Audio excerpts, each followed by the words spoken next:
a la palabra esta mañana. Acompáñame en tus Biblias y tus notas a Mateo capítulo 3. Y las últimas 4 semanas, como hemos visto en Mateo 1 y 2, hemos observado la increíble cantidad de profecías. Se cumplió en la genealogía de Jesucristo, en su nacimiento y en sus primeros años. Mira, ese es uno de los grandes énfasis aquí en el Evangelio de Mateo, ya que recuerda, Mateo está escribiendo inicialmente para cristianos judíos y también estos judíos del primer siglo, mostrándoles realmente que Jesús fue y es el Mesías, que Él es el que cumplió la profecía, todas estas profecías sobre quién sería el Salvador del mundo. Y el Señor tuvo que cumplir esas cosas para ser quien es y será quien fue y es y nuevamente vendrá. Así que nuevamente hemos visto esos dichos y se regocijaron en esas palabras. Y así como esas palabras mostraban al judío que Jesús es el Mesías, estas palabras están aquí para fortalecer nuestra fe. Reconocer que esto no es simplemente cualquier libro escrito, sino que esta es la palabra profética confirmada. Y una de las grandes confirmaciones de que esta es la palabra de Dios es la profecía cumplida. Y como mencionamos a menudo, 1/3 de la Biblia es profecía.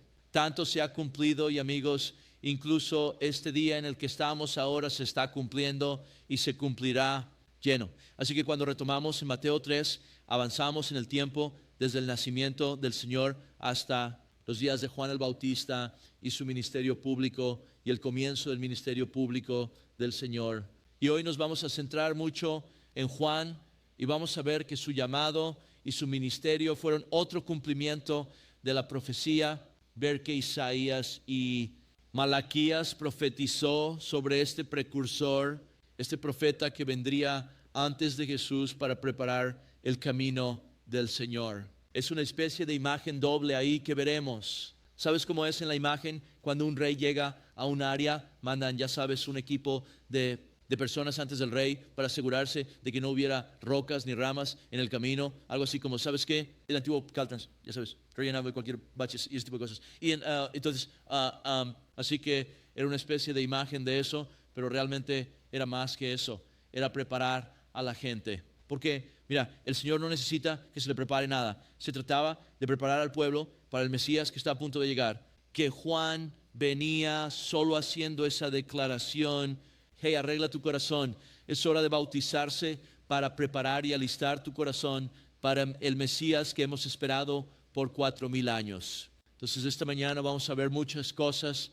Vamos a ver lo profético, cumplimiento de eso. Vamos a hablar de arrepentimiento. Mientras clamaba a arrepentirse porque el reino de Dios está cerca, los frutos del arrepentimiento, comenzaremos a tocar un poco sobre el bautismo. Y vamos a profundizar en eso la próxima semana, los varios bautismos vistos en la Biblia. Vamos a ver la valentía de Juan otra vez. Él predicando a Jesús y nuestro llamado a predicar a Jesús, y luego también el juicio que estaba por venir sobre Israel por la dureza de sus corazones y nuevamente por el rechazo a Jesús. Juan habla sobre la higuera a punto de ser talada, pero también hablaremos del hecho de que el Señor dijo que en los últimos días esa higuera estaría madura, esa higuera reaparece, y vemos que eso pasa proféticamente incluso hoy. Así que nos vamos a centrar en los versículos del 1 al 10, pero quiero leer del 1 al 12 porque hablaremos de eso al final de nuestro estudio. De nuevo, un poco de dónde hemos estado y hacia dónde vamos. Leamos el texto juntos y luego nos sumergiremos en esto y solo oraremos para que Dios bendiga mucho nuestro estudio aquí. Dice: en aquellos días vino Juan el Bautista predicando en el desierto de Judea y diciendo: arrepiéntanse porque el reino de los cielos está cerca. Porque este es aquel de quien habló el profeta Isaías diciendo: voz del que clama en el desierto, prepara el camino del Señor. Preparar su camino. Ahora Juan mismo estaba vestido con pelo de camello, con un cinturón de cuero alrededor de su cintura, y su comida era langostas y miel silvestre. Entonces Jerusalén, toda Judea y toda la región alrededor del Jordán salieron a su encuentro y fueron bautizados por él en el Jordán, confesando sus pecados. Versículo 7. Pero cuando vio a muchos de los fariseos y saduceos venir a su bautismo, les dijo: camada de víboras, ¿quién te advirtió que huyeras de la ira venidera? Por lo tanto, den frutos dignos de arrepentimiento. No piensen que pueden decir que tienen a Abraham por padre, porque les digo que Dios puede levantar hijos para Abraham de la piedra. y aún ahora el hacha está puesta a la raíz de los árboles. Por lo tanto, todo árbol que no da buen fruto es cortado y echado al fuego. Yo en verdad os bautizo con agua y para arrepentimiento, pero el que viene después de mí es más poderoso que yo, y ni siquiera soy digno de llevar sus sandalias. Él los bautizará con el Espíritu Santo y luchará por ustedes. Su abanico está en su mano, limpiará completamente su era y recogerá su trigo en el granero, o quema la paja y con fuego inextinguible. Así que noten de nuevo el verso 1 donde dice en esos días, y nos deberíamos preguntar ¿qué días? Porque de nuevo hemos pasado de el nacimiento del Señor y aquellos primeros días del Señor, y ahora, bueno, en aquellos días, ¿qué días? Los días de Juan el Bautista. Y es hermoso cómo los evangelios se complementan entre sí sin nunca contradecirse. Y si vamos al libro de Lucas, en el tercer capítulo obtenemos algunas fechas específicas de cuando esto estaba ocurriendo. Y es realmente increíble cuántas veces, sabes, la Biblia hablará de figuras en la historia, cosas que suceden en el mundo y siempre coincide, ¿sabes qué? Con otros registros históricos. La palabra de Dios es precisa en estos dichos y estas pequeñas cosas que tal vez sea fácil ver como una nota al pie. Es aún más la palabra profética confirmada de muchas maneras. Ahí en Lucas capítulo 3 versículo 1 leemos año de la lluvia de Tiberio César, y luego menciona varias otras reglas que estaban en vigor en esos días. Fue entonces cuando Juan comenzó a predicar el arrepentimiento para la remisión de los pecados. Entonces sabemos que han pasado 15 años desde que este César comenzó a reinar, y sabemos históricamente que comenzó a reinar en el año 14 equipo. Así que eso pone el ministerio de John en el ámbito público. Rápidamente, 80, 28 o 29. Y algunos de ustedes están como, oh, esto es fascinante. Y otros están como, ¿qué es un antes de Cristo o un después de Cristo? Lo que sea. Pero lo que sí sabemos al mirar la línea de tiempo de estos dichos es que Jesús nació en algún momento alrededor del 6 antes de Cristo hasta aproximadamente un año Domini. Y sabemos que comenzó su ministerio público justo después de que Juan comenzó. Y sabemos que tenía alrededor de 30 años. 30, tal vez hasta 32, 34 años. Y te preguntas, bueno, ¿cómo lo sabemos? Bueno, nuevamente el Evangelio de Lucas nos dice en Lucas 3, 23, ahora Jesús mismo comenzó su ministerio a eso de pero a eso de 30 años de edad. Entonces, más o menos, muchos creen que tienen unos 30 años, tal vez serían 32. Y es algo interesante porque muchas veces, oye, empezó a los 30, pero de nuevo a los alrededor de 30 años es como un punto discutible. Pero es increíble que tengamos esta cronología y sepamos que es una cronología exacta. No es que debamos juzgar la Biblia por la historia secular, debería ser al revés.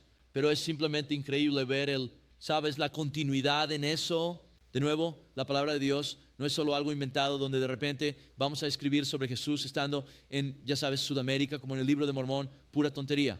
Pero estas cosas son la verdad. Verdad tras verdad tras verdad. Así que ese es el periodo de tiempo aquí. Así que hemos saltado en el tiempo unos, ya sabes, 30 años, desde el capítulo 2 al capítulo 3. Así que dice Juan el Bautista, vamos a hablar un poco sobre Juan el Bautista, Juan el Bautizador. ¿Sabes que otra vez es realmente Juan Bar Zacarías sería su nombre? Porque nuevamente tomarías el primer nombre de tu padre como apellido, pero es Juan el Bautista porque él era el bautizador.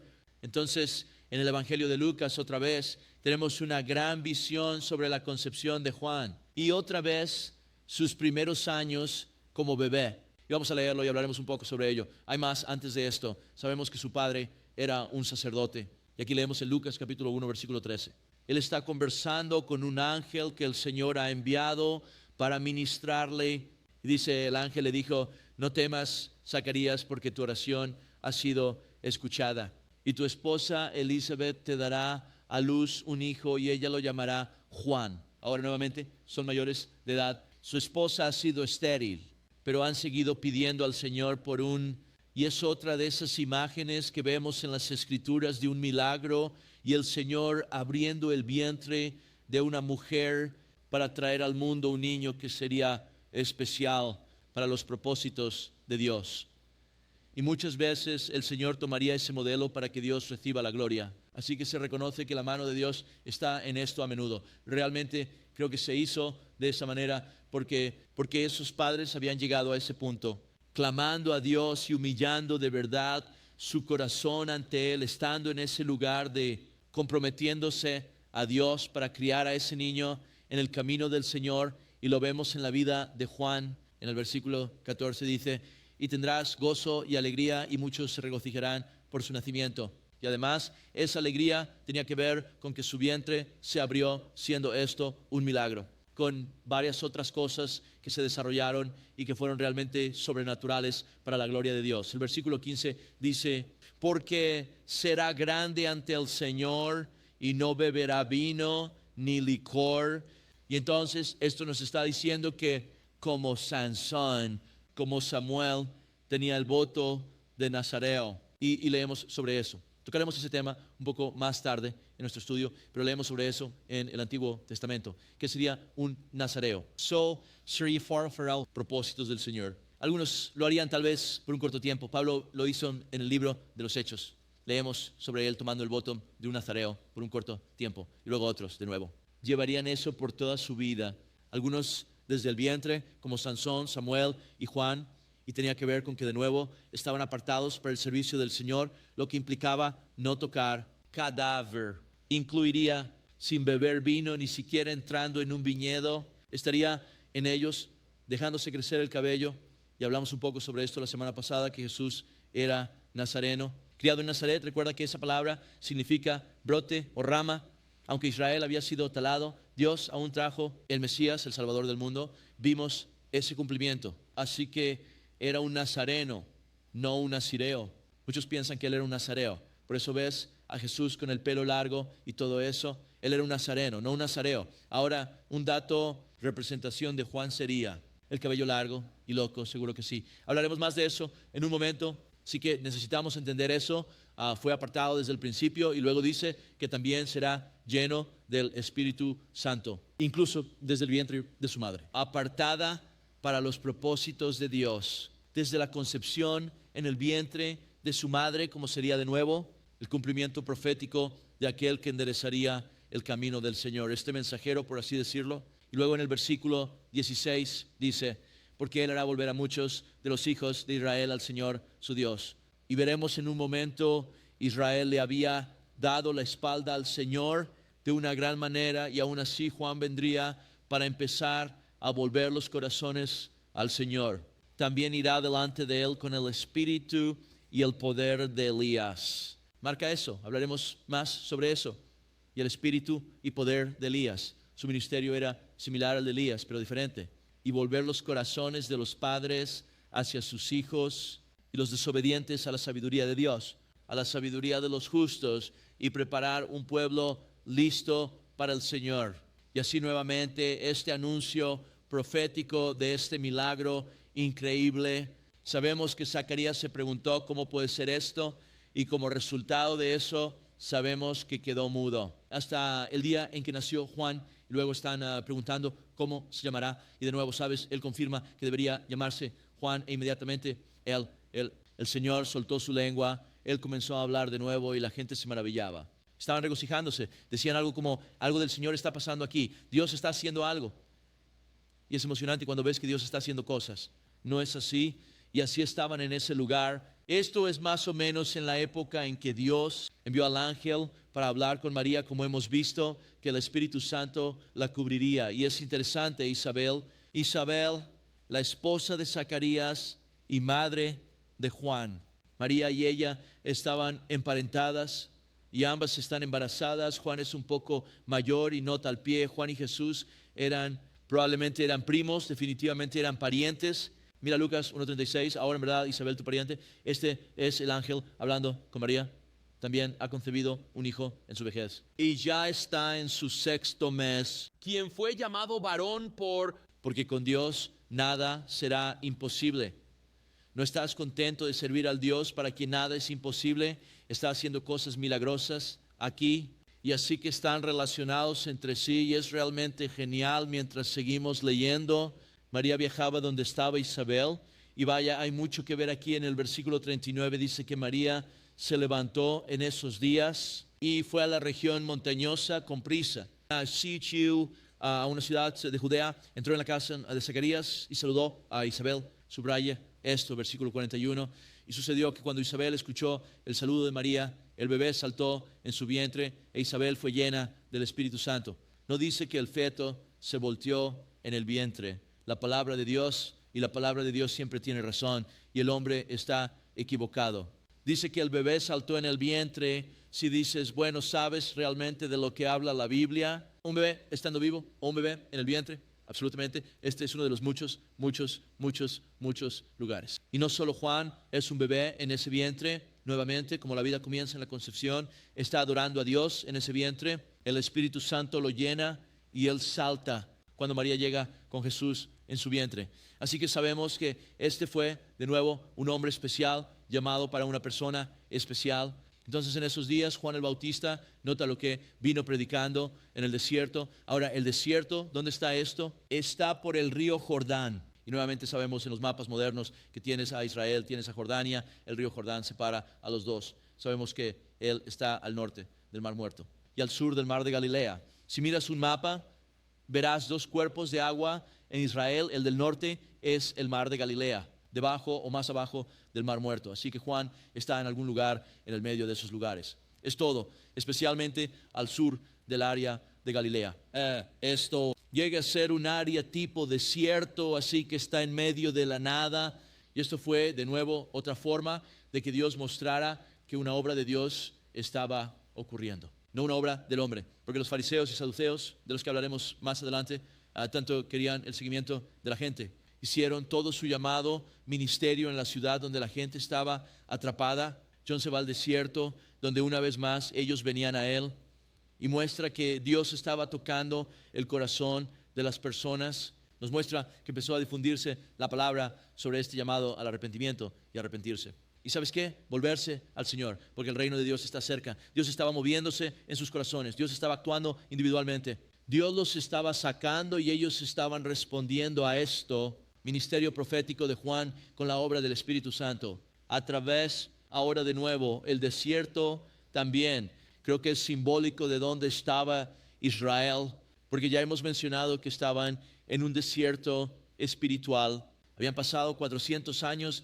desde que hubo un profeta en Israel. Eso es mucho tiempo, especialmente para una nación que tendría profeta tras profeta surgiendo, guiar a la gente hacia el Señor y volverlos hacia el Señor. Pero el último profeta había sido Malaquías. Y es interesante, de nuevo, ese último libro se lee en el Antiguo Testamento, escrito unos 400 años antes de que Jesús viniera. Tanto Malaquías como Isaías profetizaron sobre Juan. Así que el último profeta, profecías 400 años después sobre el siguiente profeta que vendría.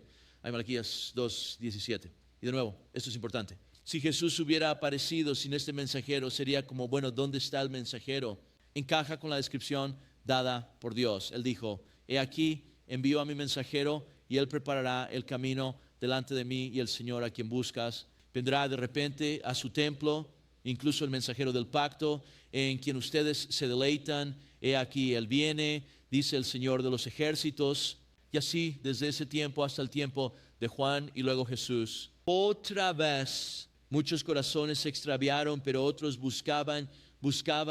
Sabemos que hubo una sequía que sucedió. Tristemente sabemos que los líderes religiosos realmente se habían desviado de la verdad. Habían añadido tantas leyes a la ley de Dios. Realmente se trataba de ellos y sus legalismos versus el Señor mismo. Jesús habló de esas personas diciendo que eran de su padre, el diablo, en Juan 9. Y él dice, hacen el deseo de su padre, y habla de él siendo un asesino y un mentiroso. Así que si ese es tu, ¿sabes qué? Liderazgo espiritual, ellos son del diablo, su padre, sí. Va a ser un tiempo muy oscuro. Escucha, Jesús reprendía a estos tipos en todo momento. Él tiene problemas con los líderes, que son mentirosos. Y mientras hablamos de lo profético de Dios, la Biblia profetiza sobre el tiempo en el que estamos hoy, que habría muchos líderes que son mentirosos. Y creo que lo vemos muy a menudo. Alabado sea Dios por esos líderes que están sometidos al Señor y enseñan la palabra. Dios los bendiga donde sea que estén, pero tristemente estamos en una época, es muy parecido a la primera venida del Señor, donde muchos se han alejado del Señor y uno pensaría que habría un gran deseo por la venida del Señor. Pero veo que sabes que se está disipando con tanta gente. No quiero que eso me pase a mí y no quiero que nos pase a nosotros. Necesitamos estar atentos y esperando el regreso del Señor, porque viene pronto. Y en estas áreas a las que hemos sido llamados a liderar y hemos sido llamados de nuevo a representar a Dios, debemos hacerlo. Es interesante, leí esto en Zacarías 10.3 en mis devociones esta semana. Él dice: mi enojo se enciende contra los pastores. Y esto es interesante: castigaré a los pastores de cabras. Así que de nuevo, como el pastor de cabras, estos que están liderando cabras no son pastores pastoreando de verdad ovejas. A Dios no le gusta eso, y lo vemos con Juan, y Jesús lo está tratando. Estos líderes espirituales que realmente llevaban a Israel a la deriva, hacia un desierto. También, otra vez, están en un desierto, porque vimos hace unas semanas cuando se hizo el anuncio del nacimiento del Rey de los judíos, Jesús. Recuerda, leímos allí en Mateo 2:3 que toda Jerusalén estaba preocupada por eso. Deberían haber estado emocionados por eso. Deberían haber estado en ese lugar. Hemos ido esperando 400 años para que eso ocurra. Realmente 4,000 años estamos emocionados, pero en lugar de eso estaban preocupados. Algunos sin duda estaban preocupados porque sabían que Herodes estaba a punto de ser provocado y quién sabe qué va a hacer, ya que parece que muchos estaban preocupados porque no querían que sus vidas fueran interrumpidas o perturbadas por el Mesías, por Jesús. Con suerte estamos en un lugar donde siempre queremos que Dios trabaje y se mueva en nuestras vidas. Y si lo hace, debes saber que a veces Dios nos interrumpe, pero Él lo hace por nuestro bien y por su bien. Su gloria, ¿podemos decir amén a eso? También leemos Mateo 4:16, eso. Y entraremos en eso más adelante, si Dios quiere. Galilea, y en realidad es una imagen de todo Israel, estaban sentados en la oscuridad. Así que están en una época de un gran desierto. Juan viene predicando en el desierto, y como leemos en Lucas 1:17, vino predicando en el espíritu y poder de Elías. Y esto es interesante. Sabemos que Elías vino con milagros, vino con fuego. ¿Sabes? En un momento hay un rey que no respalda a Elías. Entonces él envía 50 hombres para venir, y ¿sabe lo que tiene Elías? Y ya empiezan diciendo: oye, hombre de Dios, y sabe lo que estamos minimizando a Elías y al Señor. Y Elías dice: bueno, te voy a parar justo ahí, parafraseando: si soy un hombre de Dios, que el fuego baje del cielo y te devore ahora mismo. Y boom, baja y devora a 50 de ellos. Eso sucede de nuevo, y luego la tercera vez vienen con un corazón humilde: oh por favor, oh por favor. Así que de nuevo, fuego, milagro. En un momento el Señor trabaja a través de Elías para resucitar a un niño. Elías vino con milagros y fuego y resurrecciones de los muertos. Juan vino con el anuncio de Jesús. ¿Nunca leíste sobre algún milagro que hizo Juan? Pero Juan no solo resucitó a un niño, hizo que muchas personas encontraran vida en Señor Jesucristo. Y el ministerio y la persona de Juan era mucho mayor que Elías, quien hizo todos esos milagros. Juan, que nuevamente este evangelista estaba señalando a la gente hacia el Señor, era mayor que Elías. ¿Cómo puede ser tan arrogante como para clasificar a estos profetas? Yo no lo hice, la Biblia lo hace, las Escrituras lo hacen. Otra vez Jesús dijo en Juan 11:11, en verdad les digo, entre los nacidos de mujer no ha surgido nadie mayor que Juan el Bautista. Así que Jesús dijo que Él es el más grande de todos los profetas. Y esto nos dice algo, nos dice que la salvación triunfa sobre las señales y maravillas. Entonces Jesús también dijo que el que es el menor en el reino de los cielos es mayor que Él. Y así piensa en eso. Juan es mayor que Elías, y Jesús es aquellos que son partícipes del nuevo pacto. ¿Es Jesús tu Señor? ¿Puedes decir amén a eso esta mañana? Luego la Biblia dice que tú eres más grande que Jesús, Juan el Bautista, y te preguntas, bueno, ¿cómo puede ser eso? Bueno, otra vez tenemos el llenado del Espíritu. El Espíritu Santo vino sobre Juan. Hemos hablado de esto tantas veces. Cuando Cristo murió por nuestros pecados, tenemos eso, llenura del Espíritu. Él era un partícipe del antiguo pacto. Él pasó antes que el Señor. Somos partícipes del nuevo pacto. Eso. Interesante también que Jesús dijo en Juan 14:12. Y tal vez este es un versículo, siempre has luchado por entender lo que realmente significa. Jesús dijo: de cierto te digo, el que cree en mí y en la palabra de Dios será salvo. Que yo hago, él también lo hará. Y hará obras mayores que estas, porque voy a mi Padre. Así que Jesús dijo: harás obras mayores que las mías. Yo, Juan, hizo obras más grandes que Elías. ¿De qué está hablando el Señor aquí? El Señor no está hablando de señales y prodigios, aunque siempre habrá señales y prodigios y dones del Espíritu que se manifestarán una y otra vez, de acuerdo con la palabra de Dios. Pero el evangelismo es más grande que eso. De hecho, veremos la próxima semana que la iglesia fue empoderada con el Espíritu Santo. No hay, ya sabes, para ir y hacer señales y maravillas, aunque haya señales y maravillas, fueron empoderados con el Espíritu Santo para hacer ¿qué? Para ser testigos de Jesucristo. Y eso es lo más importante. Tenemos la misión de llevar el evangelio a todo el mundo. Y es por eso que queremos hacer eso mismo aquí en nuestro propio patio trasero y nuestra Jerusalén. Hablar. Y por eso nuevamente estamos interesados en llevar el evangelio a los 4 rincones de la tierra. De muchas maneras, una de ellas es esa, nuevamente. Esos folletos del evangelio y demás, chicos, tenemos una gran oportunidad para estar haciendo grandes cosas para el Señor, ser un pueblo de oración y ser un pueblo haciendo la obra de un evangelista. Y es por eso que como iglesia, de nuevo, hacemos mucho evangelismo y alcance para llevar el evangelio de Jesucristo al mundo y a la gente que necesita a Jesús. Así que fíjate en lo que dice a continuación. De nuevo salió a predicar en el desierto, diciendo: arrepentíos porque el reino de los cielos está cerca. La palabra arrepentirse significa cambiar de mentalidad y actuar en consecuencia. Así que, de nuevo, es más que un sentimiento. No es solo de palabras, es un reconocimiento del pecado y un verdadero deseo con un esfuerzo a alejarse del pecado y volverse al Señor. Ahora, cuando se trata de arrepentimiento, miren, hay personas que dirán que el arrepentimiento es una obra. Así que si dices que para ser salvo tienes que arrepentirte, estás predicando un evangelio falso y se equivocan con eso, porque en realidad no puedes tener fe verdadera sin arrepentimiento verdadero. Van de la mano. Mira, la fe sin arrepentimiento es solo palabras para Dios. El arrepentimiento es la evidencia de una fe verdadera. Y cuando hay fe verdadera en el Señor, Él te dará el Espíritu Santo para que puedas ser genuino. Arrepentimiento. Nuevamente Juan predicó el arrepentimiento. Es un reconocimiento del pecado. Es tener un corazón para decir: quiero apartarme del pecado, no quiero que el pecado sea mi Señor. Jesús, quiero que tú seas mi Señor. Entonces me aparto del pecado para tener fe. En ti ahora necesito que me ayudes a vencer este pecado de manera práctica. Y eso es un proceso de toda la vida, ¿no es así? Juan predicó el arrepentimiento. ¿Sabes quién más lo predicó? Jesucristo. Mateo 4:17, donde dice: desde entonces Jesús comenzó a predicar y a decir: arrepentidos, porque el reino de los cielos está cerca. Tienen un mensaje que es el mismo. De nuevo, Marcos 1:14, Jesús predicó: arrepiéntanse y crean en el evangelio. De nuevo, van de la mano. Arrepiéntanse y crean. Es lo mismo. Una fe verdadera en el Señor conlleva un verdadero arrepentimiento. Un verdadero arrepentimiento conlleva una fe verdadera en el Señor. Jesús dijo en Lucas 31:3, te digo, no, pero a menos que te arrepientas, también perecerás. Y está hablando de individuos que murieron en una tragedia y se están preguntando: ya sabes por qué pasó esto, parece estar algo relacionado con su pecado.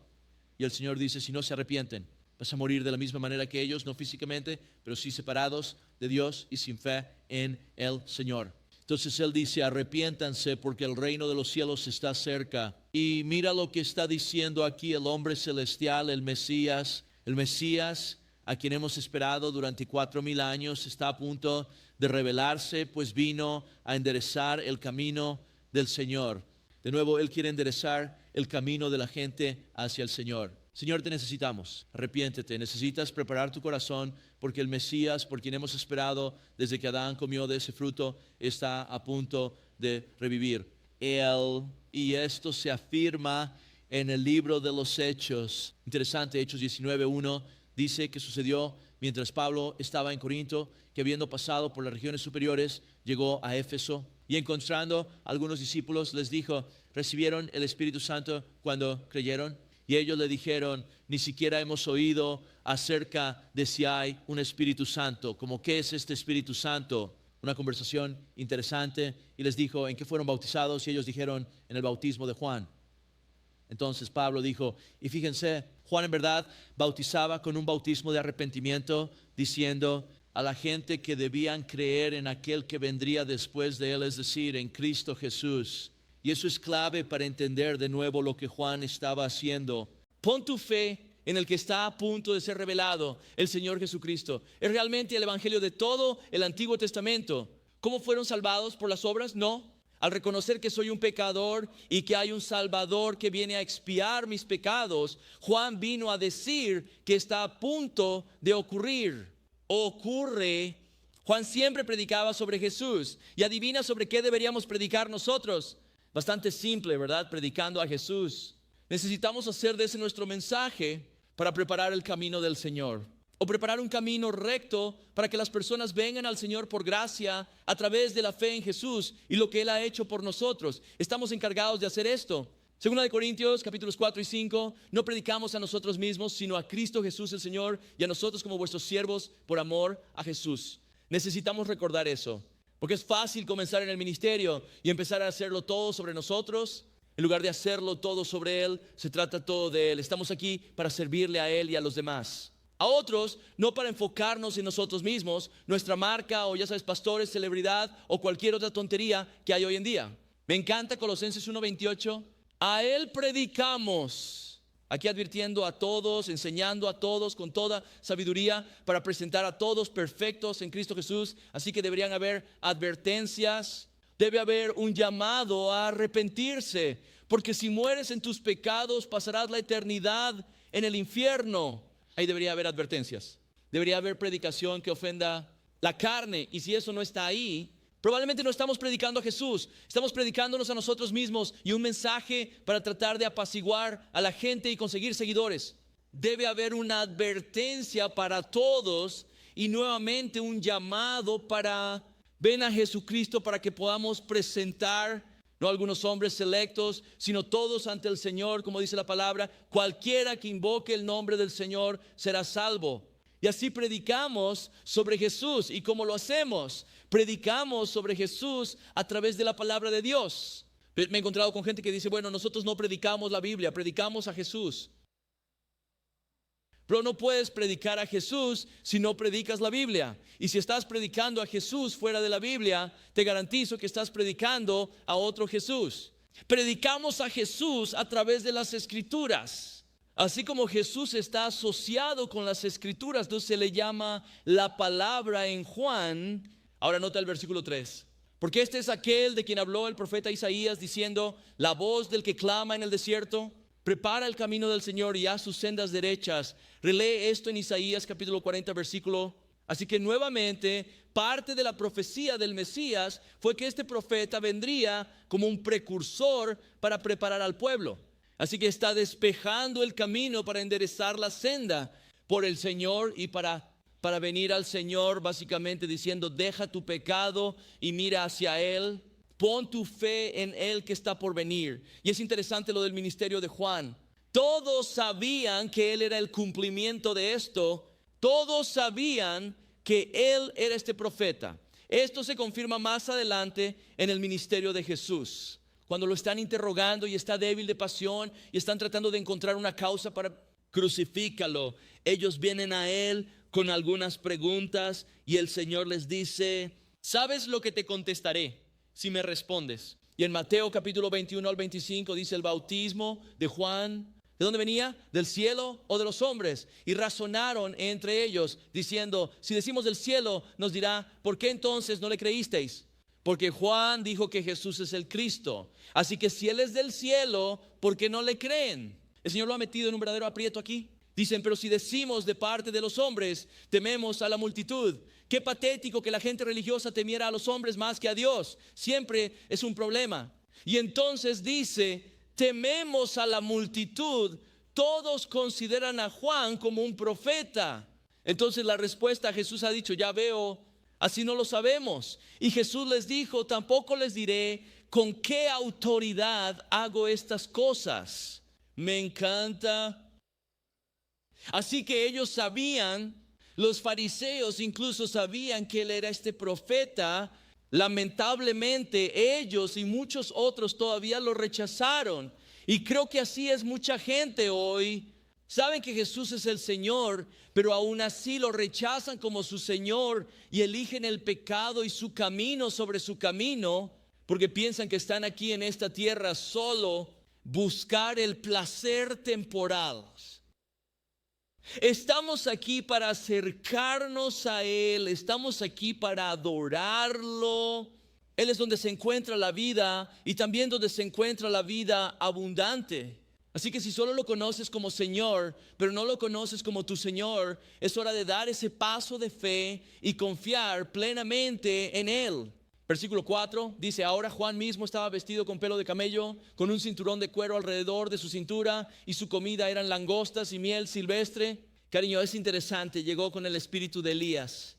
Y Juan también vino con la vestimenta de Elías. Nota 2 Reyes 1:7. Nuevamente en el Antiguo Testamento, ahí hay otro rey molesto con Juan porque él está solo con Elías. Digo, otra vez, cuando vienes en el poder de Dios en un mundo rebelde, se te va a considerar un alborotador. Y no es un mal título que tener con la gente que están rechazando al Señor. Aquí viene ese problemático porque vienes con poder y vienes con el evangelio del Señor. Y él les dijo: ¿qué clase de hombre era el que se acercó te conoció y te dijo estas palabras? Y dijeron: fíjate, esta es su descripción de Elías, un hombre peludo con un cinturón de cuero alrededor de su cintura. Y dijo: es Elías el tisbita. Así que lo supo de inmediato por la descripción. Ahora de nuevo sabemos que Juan lleva un cinturón de cuero. Elías era un hombre peludo. Sabemos por el voto de un nazareo, nuevamente número 6, que él también era un hombre peludo. Y muchas veces la representación de Juan, de nuevo ese pelo de camello, el cinturón de cuero, y ya sabes.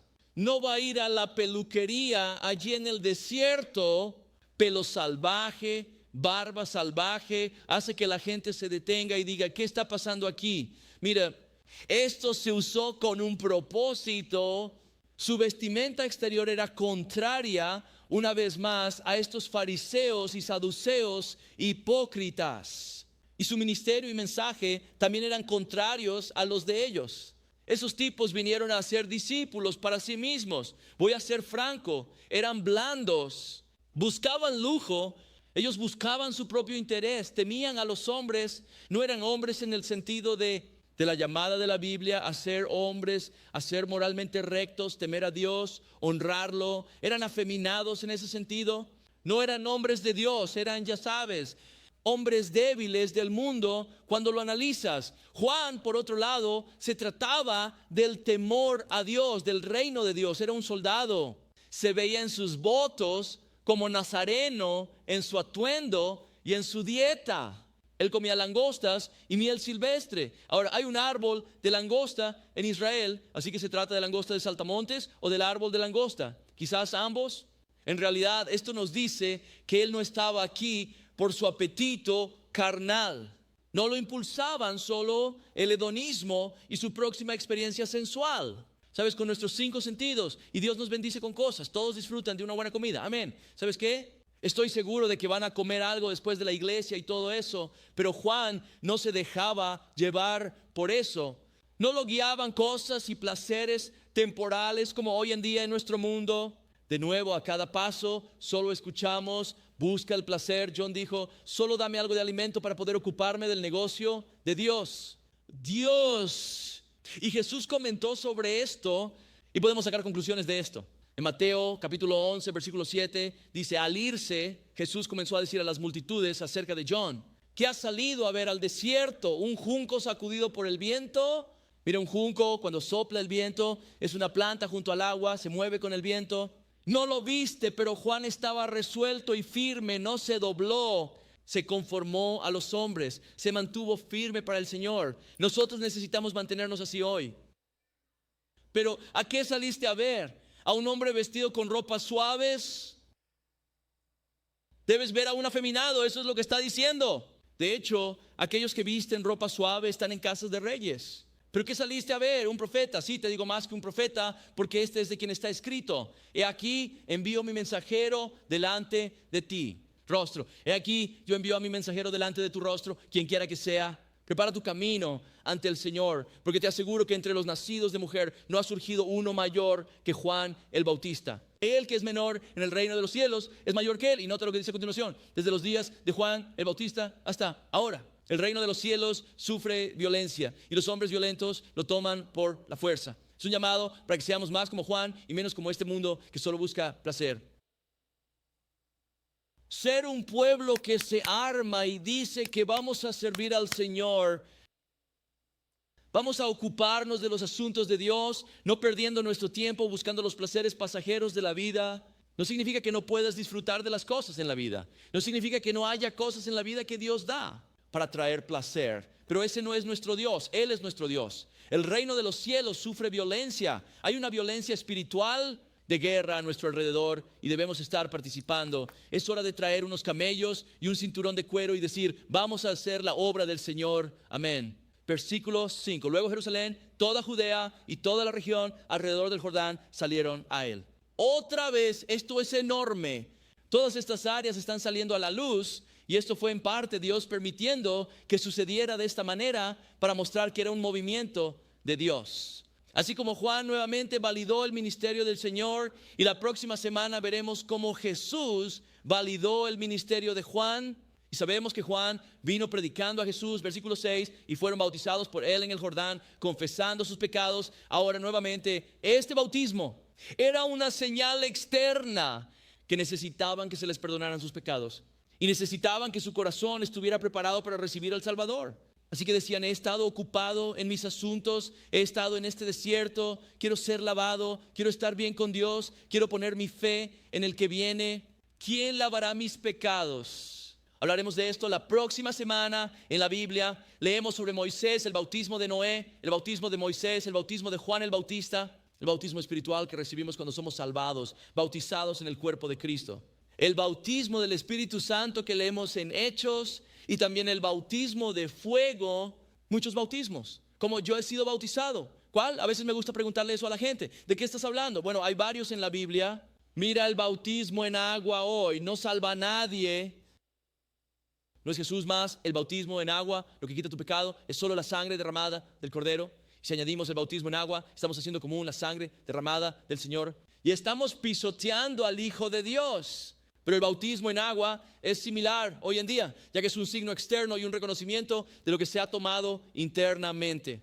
Participemos en eso. He sido salvado por gracia a través de la fe en Jesús. He sido bautizado espiritualmente por el Espíritu Santo en la vida de Cristo y mis pecados han sido lavados por la sangre derramada del Cordero. Hay una hermosa imagen de eso en Hechos capítulo 8, cuando Felipe empieza a predicar sobre Jesús desde las Escrituras al eunuco etíope. Van viajando o por el camino, él dice, oye, ahí hay agua, ¿qué me impide ser bautizado? Y él responde, si crees de corazón, puedes hacerlo. Si crees con todo tu corazón que Jesús es el Señor, puedes. Y él dijo, creo que Jesucristo es el Hijo de Dios. Así que detuvieron el carruaje, se bautizó y luego Felipe fue llevado a otro lugar. Así que de nuevo fueron bautizados en el Jordán, confesando sus pecados. Estaban admitiendo que eran pecadores. Le estaban pidiendo a Dios que perdonara sus pecados. Era un reconocimiento. Quiero arrepentirme de mis pecados. Mira, quiero volverme a Él. Quiero poner mi fe en Él, el Señor que está por venir. Y somos salvos cuando confesamos nuestros pecados y ponemos nuestra fe en el Señor que ha venido. Observemos 1 Juan 1, verso 8. Si decimos que no tenemos pecado, nos engañamos a nosotros mismos y la verdad no está en nosotros. Es triste cuántas cosas que la Biblia llama pecados, la gente simplemente dice que no lo son. Son mentirosos. Versículo 9 dice que si confesamos nuestro pecado, entonces Él es fiel y justo para perdonarnos nuestros pecados y limpiarnos de toda maldad. Si decimos que no tenemos pecado, lo hacemos mentiroso y su palabra no está en nosotros. Confiesa tus pecados y deja que el Señor te lave y te perdone. Es como, no puedo recordarlos todos. Mira, esto es, soy un pecador, Señor, perdóname. He oído que tienes que escribir todos esos pecados, hermano. No voy a poder hacer eso. Yo soy, he estado pecando toda mi vida.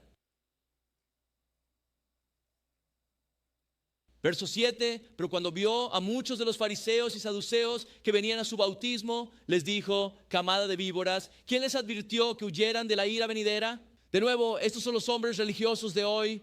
Los saduceos no creían en la resurrección, los fariseos sí, tenían muchas, peleando entre ellos mismos. Pero lo que tenían en común es que querían hacer discípulos a su imagen. Y Juan lo señaló directamente. les llama la atención. Jesús también lo llamó. Mateo capítulo 23 trata sobre Jesús reprendiendo a estos individuos. Les dice en Mateo capítulo 23 versículo 15: ay de ustedes, escribas y fariseos hipócritas, porque viajas por tierra y mar para ganar un prosélito, y cuando es uno, lo haces el doble de hijo del infierno que tú mismo. Nuevamente muestra su intención. Estaban haciendo discípulos de sí mismos, no del Señor. Nosotros no estamos llamados a ser discípulos a nuestra imagen. Leemos en Hechos 20 que los lobos, mentirosos y falsos profetas hacen eso. Estamos llamados a ser discípulos de Jesús. Esa es nuestra gran comisión. Mateo 28, 19. Así que estos tipos vinieron no a arrepentirse de sus pecados, no a escapar de la ira de Dios, que todos estamos bajo por nuestros pecados. No vinieron por eso, están allí para husmear, para causar problemas, para parecer como si fueran parte de la última moda, pero estamos realmente aquí, solo para vigilar a la gente y hacer que el rebaño regrese y nos siga. Y John lo llama directamente, lo llama una cría de vipers. Me encanta esto de John. Llamó a todos los que tenía bajo su mirada. No hay parcialidad en su ministerio. Sabemos que después llamaría a Herodes, lo señalaría directamente por un pecado al tomar a la esposa de su hermano. Dice en otro evangelio, al igual que por sus otros males, Herodes lo odiaba por eso, pero Herodes sabía que tenía razón. La Biblia habla de él, le escuchaba y meditaba al respecto.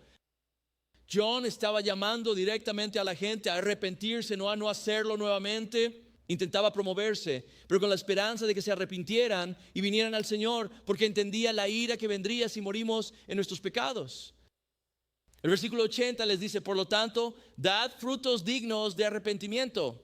Otra vez, estos líderes religiosos querían ser vistos en el evento, y Juan dice: si eres genuino, entonces demuéstralo. Demostrando verdaderamente los frutos del arrepentimiento. El verdadero arrepentimiento produce frutos reales. Así como dice en Juan 2:20: pero ¿quieres saber, hombre necio, que la fe sin obras está muerta? Donde hay fe verdadera, hay verdadero arrepentimiento, y la verdadera fe te permitirá estar en el Espíritu Santo. Así que el verdadero arrepentimiento sucede por una verdadera obra de Dios en nuestras vidas. Interesante, el Evangelio de Lucas nos dice: lo escucharon, no dijeron nada, pero otros hablaron, otros escucharon y dijeron en Lucas 3:10. La gente preguntó diciendo: ¿qué debemos hacer entonces? Mientras él hablaba de frutos de arrepentimiento, él respondió y les dijo: el que tiene 2 túnicas, que le dé al que no tiene, y que aquel que tiene comida haga lo mismo. Sabios, entonces también vinieron los recaudadores de impuestos para ser bautizados y dijeron: maestro, ¿qué debo hacer? Y él les dijo: no cobren más de lo que está establecido. Y también los soldados le preguntaron diciendo: ¿y nosotros qué haremos? Y él les dijo: no intimidéis a nadie ni acuséis falsamente, y contentaos con vuestro salario. No dijo que dejaran ese ejército inmediatamente, no dijo eso. Él dijo: haz lo que hagas de manera recta. Honren a Dios en lo que hacen. Vaya, si los cristianos simplemente honráramos a Dios en lo que hacemos, tendría un gran impacto en nuestro mundo hoy. Chicos, esto es importante para nuestras vidas al tomar decisiones justas, primero sobre nosotros mismos y luego sobre los demás. Jesús dijo en Juan capítulo 7, versículo 15: cuídense de los falsos profetas. El que viene a ti con piel de oveja, pero por dentro son lobos rapaces, conocerás por la sensación en tu estómago. No, lo reconocerán por sus frutos. Y necesitamos examinar nuestros propios frutos primero y con frecuencia. Y luego hay un lugar para juzgar los frutos de los demás, sus acciones y sus doctrinas. Y no hacemos eso para exaltarnos, sino con la esperanza de poder ayudar a un hermano o hermana, sacar una mota de su ojo, esperar ver a un incrédulo venir a la fe en Cristo. Versículo 9, y aquí terminamos.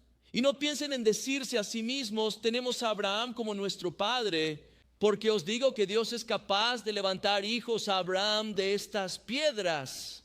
Y aún ahora el hacha está puesta a la raíz de los árboles. Por lo tanto, todo árbol que no da buen fruto se corta y se tira al fuego. Estos tipos creen que estaban bien con Dios solo por su etnia como judíos. Hay muchos cristianos ignorantes hoy que piensan, oh, él es judío, está bien con Dios. No. Tú te estás mirando en la pulpa, pero yo soy un pecador salvado solo por gracia. La etnia no salva a nadie. Ahora la salvación es para los judíos primero y los gentiles porque Cristo vino a ellos primero, para que todas las familias de la tierra puedan ser bendecidas. Y sí, Dios tenía y aún tiene un plan para el Israel natural. Realmente, pero escucha esto, no se basa en su etnicidad. Se basa en la promesa de Dios a ellos y ellos viniendo a la fe en Jesucristo. Dice entonces, miren, no piensen, oye, tenemos a Abraham como nuestro padre. No puedes hablarnos así, nos salvamos por nuestra etnia. Él dice que Dios puede levantar hijos de Abraham de estas piedras. Gálatas capítulo 3, versículo 6. Así como Abraham creyó a Dios y le fue contado por justicia, sepan entonces que solo los que son de fe son hijos de Abraham.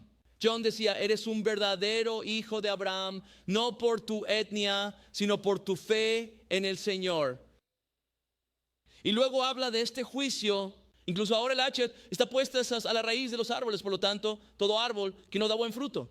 El fruto es cortado y echado al fuego. Israel estaba a punto de ser juzgado por su pecado, su falta de fe y fuera de un remanente, su rechazo a Jesucristo. Y de hecho fueron derribados, fueron dispersados por la faz de la tierra. Jesús incluso da detalles específicos en el discurso del olivar sobre eso. Pero adivina qué, la Biblia profetizó que en los últimos días serían reunidos y están siendo reunidos, aún están siendo reunidos. Y también se nos dice de nuevo, en la gran tribulación termina con todo Israel siendo salvo. Israel natural, los judíos, etnicidad, judíos étnicos que están en la tierra, llegarán a la fe y Cristo. Amigos, de eso se trata la tribulación. No se trata de la iglesia, se trata de que Israel se salve y adivinen qué, volvemos con el Señor.